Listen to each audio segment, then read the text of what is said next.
Welcome back to D Spot for all things empowerment through yoga, meditation, and psychoeducation. My name is Dalia, and this is part 2 of my self love series. And today's topic is self compassion. Now, self compassion is one of my favorite things to talk about. As a matter of fact, when I was doing my Master's of Science in Applied Psychology, I based my entire thesis and dissertation on the role that self compassion plays when it comes to overall well being and general happiness and self love. And the reason why I wanted to start with self compassion is because without self compassion, nothing is possible. Not self love, nor any kind of deep healing work. Self compassion is the foundation for everything. And that's why it's the first aspect of self love that we are going to be diving into today. Now, I often have clients come and see me because they have deemed themselves unlovable, broken, out of control. And they can come in and make all kinds of sweeping generalizations about their identities and their behaviors and their emotions, vilifying parts of themselves while exiling the rest. And whenever I ask them if this is something that they would say or do to someone they loved, the answer was always no. But when I ask them, why can't you speak to yourself or treat yourself like someone that you love? Many of them struggle, saying they don't know why. They just don't know that as long as they can remember, they have just been this way. They've been frustrated, they've been disappointed, they've been angry at themselves for being this way. And by the time they come to see me, some of them have even lost their desire and will to be patient and compassionate and kind and caring towards themselves. And for many, the concept of self-compassion may feel foreign because years of self-criticism, years of rejection, self-rejection have eroded our ability to be loving and compassionate with ourselves. Okay, let me, before we dive into like self-compassion any further, explain to you why that is. Why is it so hard? Why is it so hard for me to feel compassion for myself? So during our childhood, our ability to accept ourselves is really tied to how accepted we felt by our primary caregivers. And studies have shown that before the age of 8, we lack the awareness or the cognitive capacity to develop a distinct or separate sense of self. And so our identities are very much enmeshed with our caregivers. And if the messages that are conveyed by our caregivers is that we are inherently unacceptable, that we did something wrong, that we are, we're constantly being criticized, then we may develop ambivalent feelings towards ourselves.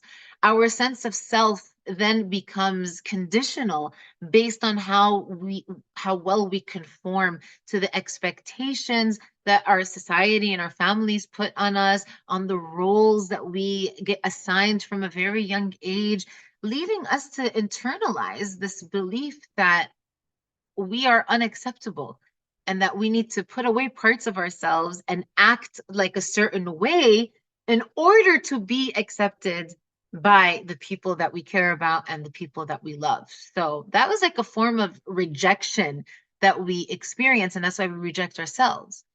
Furthermore, when our parents are disapproving of our behavior and they call us, you didn't try hard enough, you failed at your exam, you're just not good enough, you're not worthy enough.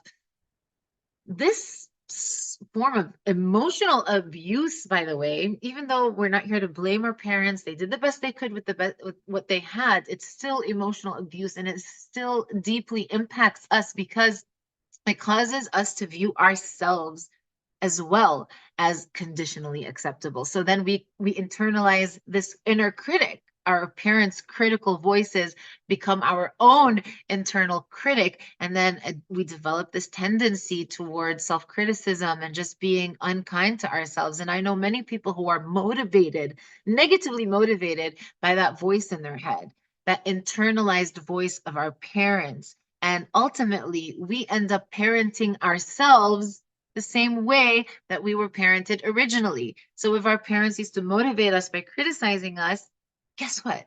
That's what you're going to do with yourself. So as adults, we find all kinds of ways to really perpetuate the unresolved pain of our childhood onto ourselves and in our intimate relationships as well. So if we were ignored, if we were blamed, if we were physically punished, if we were criticized, we will subconsciously continue this vicious cycle. And again, our parents did the best they could with the resources they had, but guess what? So did we. If life taught you how to reparent yourself in a way that is critical, that's because that's what you needed in order to survive.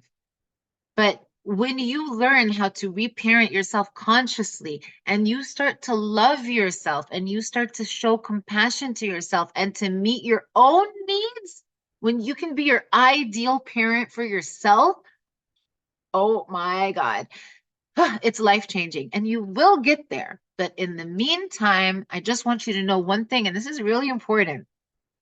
Every coping mechanism, every defense mechanism, every inner critic, every exiled or shunned or shadow part of ourselves developed to help us survive. So there is no bad part of you. There is no part of you that sabotages you. There is no part of you that does not love you. And by nurturing compassion for ourselves, we can gradually grow to appreciate and value who we are, recognizing that we are inherently worthy just by virtue of being born on this planet, that we are deserving of the same love, kindness, and compassion that everyone else on this planet also deserves. But first, we have to begin by acknowledging that our past beliefs, our programming, and our experiences, like we did the best that we could with the hands that we were given. And so it's crucial to examine your feelings of guilt, feelings of self-criticism with kindness, with compassion, addressing each of these things as a stepping stone on your healing journey. And through this process, you can gradually release these exaggerated feelings of guilt and shame, because I see it all the time. Clients come to me with a guilty conscience and they just don't know why, but they're always feeling ashamed, even though they didn't do anything wrong. So recognize that what happened to you back then, that was out of your control. But what you do with it today, that is very much within your control. And I know it's easier said than done. So I am going to give you 10 practical steps or 10 practical tips to help you cultivate that self-compassion and set that solid foundation for yourself so that you can build your healing on top of foundation of compassion in my next video. So watch this space. I'm going to be doing a video with 10 tips on how to cultivate self-compassion in your daily life. In the meantime, if you found this helpful, please let me know. I'd love to hear your feedback. If you want to learn about more things, leave a comment. And don't forget to like and subscribe and share this video if you found it useful. Thank you so much for being here. I really appreciate you. And here's to our self-love journey.